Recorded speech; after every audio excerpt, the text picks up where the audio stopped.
नमस्कार, माइंडफिट चैनल में आपका स्वागत है। आज मैं आपसे हेल्दी रहने यानी कि बीमार न पड़ने के बारे में बात करूंगा। इस विषय पर आपसे बात करने का आइडिया कुछ दिनों पहले मुझे आया, जबकि मैं मोतीलाल ओसवाल जी की ये किताब पढ़ रहा था, टेल्स ऑफ विजडम।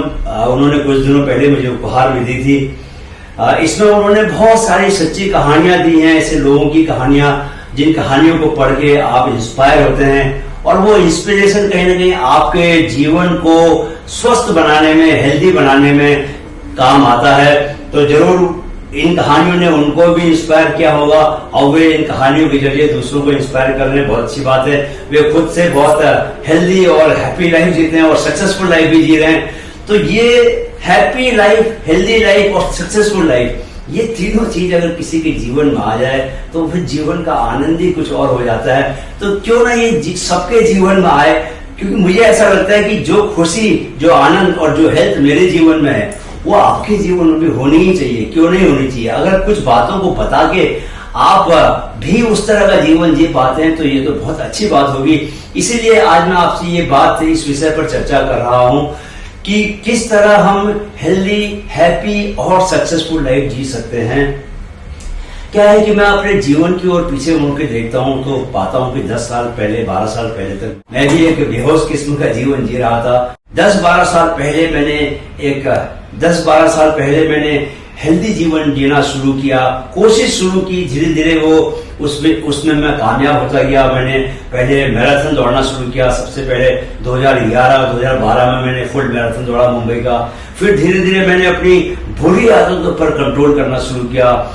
मैं फौज में था तो वहां शराब पीने की आदत थी, उसको मैंने छोड़ा। स्मोक करता था, उसको मैंने छोड़ा। तो अब जबकि मैं कुछ सालों से उन चीजों से मुक्त हो चुका हूं तो मैंने ये महसूस किया कि जितना मैं उनसे मुक्त हुआ हूं उतना मैं बीमारियों से बहुत दूर हुआ हूं। पिछले 10 साल में मुझे 2 ही मौके दिखते हैं जबकि मैं बीमार पड़ा था। एक तो कोरोना के टाइम पर, उसके तो जो दस्तावेज हैं उसके सबूत तो सोशल मीडिया में भी हैं। दिल्ली में जब दूसरी वेव आई थी तो मैं उससे ग्रसित हो गया था। लेकिन मुझे आज ये सोच के थोड़ी सी हैरानी होती है, उस वक्त जबकि सेकेंड वेव में फेफड़ों को बचाना बहुत मुश्किल हो रहा था, ऑक्सीजन की बहुत कमी पड़ गई थी, सांस पे बहुत दिक्कत हो रही थी। मुझे बुखार आया। बुखार मेरा 9-10 दिनों तक टूटा नहीं, लेकिन जहां तक फेफड़ों का सवाल है तो मैं उस बीमारी के दौरान भी प्राणायाम का अभ्यास करता रहा और वो प्राणायाम का अभ्यास करने से मेरा जो ऑक्सीजन लेवल है वो नीचे नहीं गया।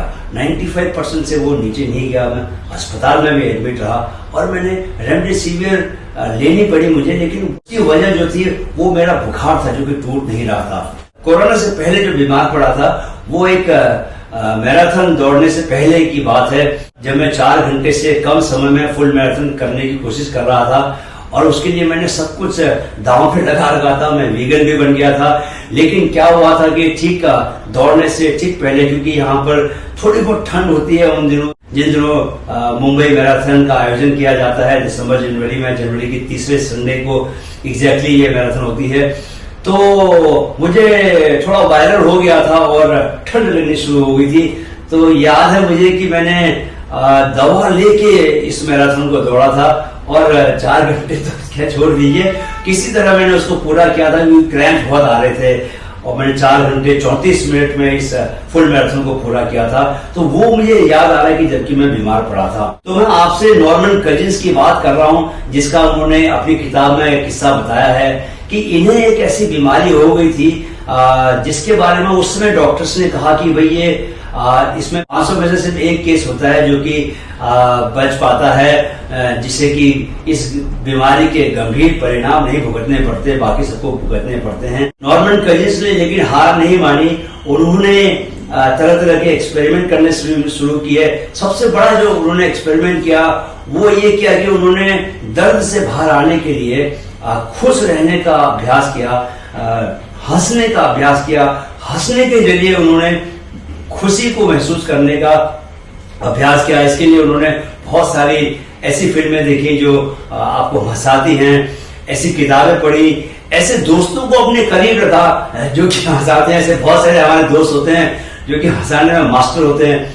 आप अगर आपके जीवन में ऐसे दोस्त हैं तो कृपया उनको हीरे और नगीनों की तरह संभाल के रखें, क्योंकि वही आपके काम आने वाले हैं जब आपको कोई गंभीर बीमारी अगर भगवान न करे ग्रसित कर ले तो उसके जरिए उन्होंने एक्सपेरिमेंट किया और जहां की डॉक्टर उन्हें कुछ महीने और जिंदा रहने की बात कर रहे थे, वो बहुत लंबे समय तक जिए।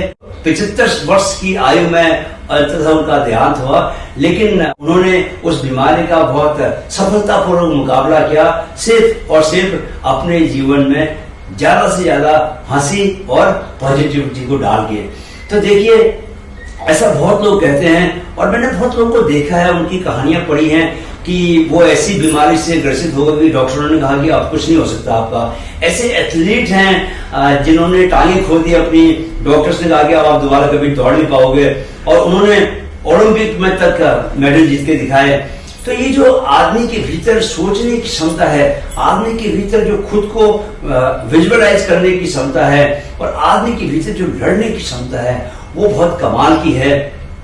तो मैं जब अपने को देखता हूँ तो मैं ये पाता हूँ कि आखिर क्या वजह है, वो कौन सी ऐसी चीजें हैं जिसकी वजह से मैं इस तरह बीमार नहीं पड़ा। जबकि मुंबई में बरसात के दिनों में हमारे दफ्तर में तो आधे से ज्यादा लोग बीमार पड़ ही जाते हैं, क्योंकि यहाँ बरसात के समय पर जो वायरस है वो बहुत तेजी से फैलते हैं। हम खुद, मैं एक लोकल ट्रेन में सफर करता हूँ, तो लोकल ट्रेन में तो क्या होता है कि आप कभी देखिएगा मुंबई की लोकल ट्रेन में कैसा सफर होता है, चाहे आप फर्स्ट क्लास में सफर कर रहे हो या जनरल क्लास में, कोई ज्यादा फर्क नहीं है। कहने के लिए हम फर्स्ट क्लास में सफर करते हैं, लेकिन हमारी नाक दूसरे की नाक से मिली हुई होती है, कोई खास दूरी नहीं होती, खासकर जबकि आप पीक आवर्स में सफर कर रहे होते हैं। जब पीक आवर्स नहीं भी होता तो भी भरे रहते हैं लोग, और बरसात के दिनों में क्योंकि ह्यूमिडिटी बहुत होती है इसलिए वायरस बहुत तेजी से फैलता है।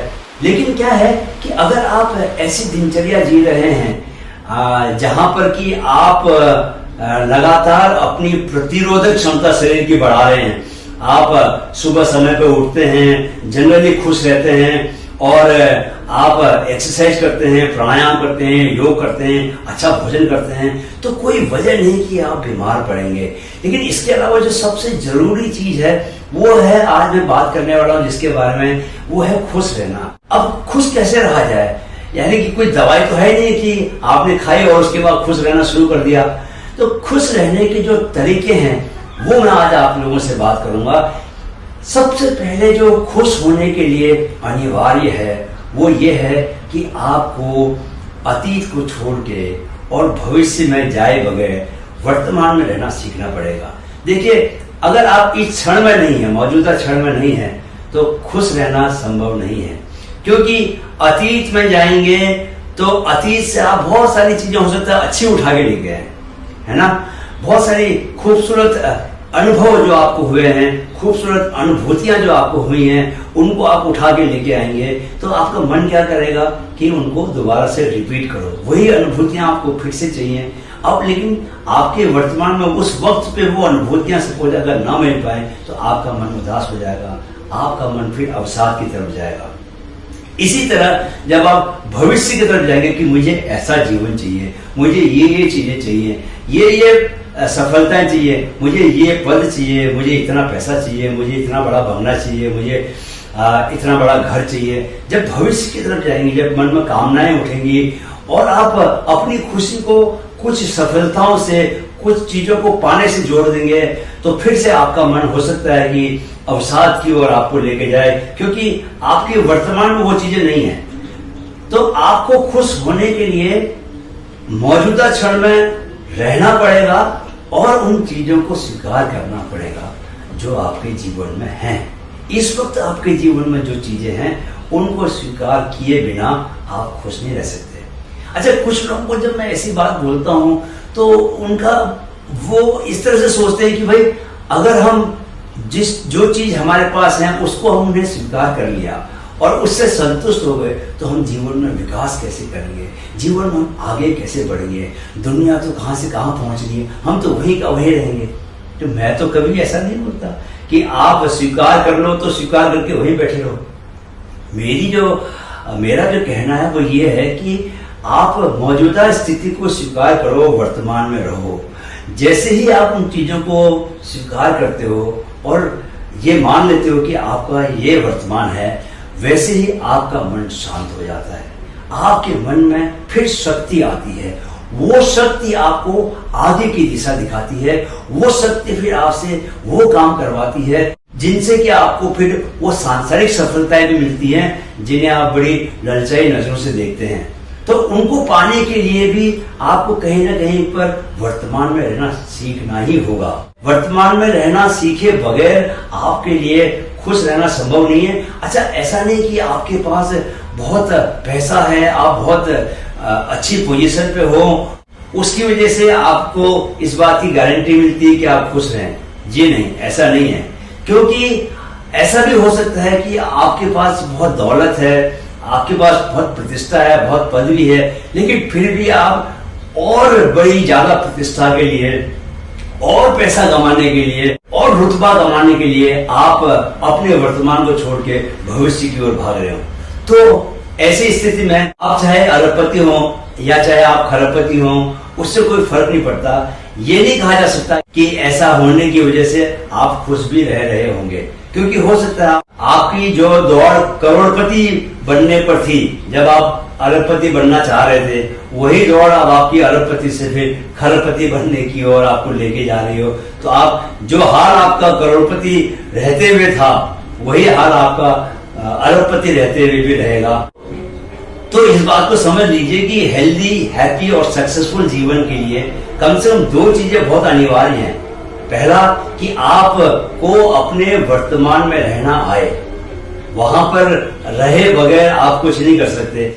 जो अध्यात्म के रास्ते पर लोग हैं, बार बार वो इस बात को रिपीट करते हैं कि आपको वर्तमान में रहना ही होगा, क्योंकि जीवन तो हमेशा वर्तमान से ही फूट रहा होता है। बिना वर्तमान में रहे आप खुश नहीं रह सकते, और बिना खुश रहे आप हेल्दी नहीं रह सकते, और बिना हेल्दी रहे आप जीवन का आनंद नहीं ले सकते। अगर मैं ये अपने ऊपर देखता हूँ कि मैंने ऐसा करना कैसे शुरू किया, तो मैं इसे बहुत बार पहले के वीडियोज में आपको बता चुका हूँ कि वर्तमान में रहने के सिर्फ दो तरीके हैं। पहला तरीका यह है कि आपको हमेशा अपनी सांस पर ध्यान देने की कोशिश करनी है, कि आप जितना, जैसे ही आप सांस पर ध्यान देंगे, जैसे आप वीडियो को सुनते हुए ही आप ये एक्सपेरिमेंट कर सकते हैं कि 1 मिनट के लिए आप रुक जाइए, पॉज, और अब आप सांस पर ध्यान दीजिए। आंखें बंद कर लें, सांस के साथ भीतर जाएं, सांस के साथ बाहर आए, नाक से सांस लें, नाक से सांस छोड़ें। जहां से नाक सांस शुरू होती है, जैसे ही आपके नाक से भीतर आपको सेंसेशन महसूस होता है, थोड़ा ठंडा महसूस होता है, उसके साथ ही आप अपनी चेतना को उसके साथ साथ भीतर उतारिए और पेट के मूवमेंट को महसूस कीजिए। पेट आपका हल्का सा बाहर आएगा, उसको महसूस करें और उसके साथ ही वापस लौटें। तो जैसे ही आप बोधपूर्ण होकर सांस पर ध्यान देते हैं, वैसे ही आप अतीत से भी कट जाते हैं और भविष्य से भी कट जाते हैं। तो अपने को वर्तमान क्षण में लाने का सबसे कारगर तरीका यह है कि आप सांस पर ध्यान दें। अच्छा, अब आप कोई बुद्धिमान व्यक्ति ये पूछ सकता है कि साहब कोशिश तो करते हैं सांस पर ध्यान देने की, याद ही नहीं आता। तो उसके लिए आपको थोड़ा सा ध्यान का अभ्यास करना होगा। अभ्यास करना होगा इन द सेंस कि ध्यान में रहने की कोशिश करनी होगी। अच्छा, ध्यान क्या है? अगर आप धीरे धीरे सांस पर ही ध्यान देने लग जाते हैं, तो आपने क्या किया? आप बोधपूर्ण होना भी सीख रहे हैं और ध्यान भी कर रहे हैं। ध्यान क्या है? ध्यान यही है कि आप अतीत से कट गए, भविष्य से कट गए और इस मौजूदा क्षण पे आ गए। अब आपने सांस पर ध्यान देना शुरू किया तो आपके विचार अपने आप गायब हो जाएंगे। तो जब विचार खत्म हो गए तो आपके और ब्रह्मांड के बीच में अगर कोई गैप है, कोई चीज बीच में आती है, तो वो आपके विचार है। जैसे ही आपके विचार हटते हैं, आपका कनेक्शन ऊपर ब्रह्मांड के साथ एक हो जाता है। आप जिस परमात्मा की संतान हैं, उधर से आपका कनेक्ट हो जाता है। आपकी जो थॉट वेव्स हैं वो उधर कनेक्ट हो जाती हैं और तब आपको असली जीवन मिलता है। ये जो निरोगी होना बोलते हैं, ये जो स्वास्थ्य मिलना बोलते हैं, वो आपको ब्रह्मांड देता है। ब्रह्मांड की जो प्रज्ञा है, वो प्रज्ञा आपके पास आ जाती है। तब आप स्वयं जानने लगते हैं कि मेरे शरीर के भीतर क्या चल रहा है, मेरे दिमाग के भीतर क्या चल रहा है। ये प्रज्ञा धीरे धीरे आपकी ओर बढ़ने लगती है। क्यों? क्योंकि आपका कनेक्शन ब्रह्मांड से हो गया है। तो ये कनेक्शन जितना आपका बढ़ता जाता है, उतना आपको ये अंदाजा होता जाता है कि आपके शरीर में क्या चीजें गलत हो रही हैं और आपको किन बातों का विशेष ख्याल रखना चाहिए। तो ये आपको खुद समझ में आता है और आप फिर अकॉर्डिंगली क्या करते हो, प्रिवेंटिव मेजर सारे लेते हो और इस तरह आप कभी बीमार नहीं पड़ते। तो ये जो कभी बीमार न पड़ने वाली बात है, ये कोई बहुत हैरान करने वाली बात नहीं है। ये कोई ऐसी बात नहीं है कि जो जिसे हम असंभव माने। बहुत सारे लोग हैं जो कई सालों तक बीमार नहीं पड़ते। बहुत सारे योगी हैं जो ऐसा दावा करते हैं, तो उनके दावे झूठे नहीं है, वाकई वो बीमार नहीं पड़ते। आपको ये इंश्योर करना है कि आपकी जो लाइफस्टाइल है वो एक हेल्दी लाइफस्टाइल होनी चाहिए। ऐसा नहीं हो सकता कि आप बहुत तामसिक प्रकृति का जीवन जी रहे हो और उसके बाद बीमार भी ना पड़े। तो आपको एक सात्विक जीवन तो जीना ही पड़ेगा। आपकी जीवन शैली का प्रभाव आपकी सोच पर पड़ता है। सारी चीजें आपस में कनेक्टेड हैं। आप क्या खाते हैं, जैसा खाएंगे वैसा सोचेंगे, जैसा आप सोचेंगे वैसा आपके शरीर में बदलाव आएंगे, और जैसे आप शरीर में बदलाव आएंगे वैसे ही आपके फिर विचार आएंगे। देखो चीजें कैसी है, इंटरकनेक्टेड है। शरीर और दिमाग जो है वो आपस में मिले हुए हैं। तो आपको शरीर का भी ख्याल रखना है और दिमाग का भी ख्याल रखना है, और ये जरूर सुनिश्चित करना है कि आप हमेशा वर्तमान में टिके रहें, क्योंकि वही टिककर आप खुश बने रह सकते हैं, वही टिककर आप आनंद को महसूस कर सकते हैं, वही टिककर आप परमानंद को महसूस कर सकते हैं। आप अतीत में जाके परमानंद नहीं ला सकते, आप भविष्य में जाके परमानंद नहीं ला सकते। जितने योगियों, तपस्वियों और साधुओं ने परम आनंद पाने की बात की है, तो उसका यही मतलब है कि उन्हें वर्तमान में मौजूदा क्षण में जीना आया, क्योंकि जीवन तो वही बरस रहा होता है। तो आप भी अगर बीमार पड़ने के आदी हैं, बार बार बीमार पड़ते हैं, तो आपको शायद इन बातों से बहुत फायदा होगा, लेकिन बातों सुन के फायदा नहीं होगा, आपको वैसा जीवन जी के फायदा होगा।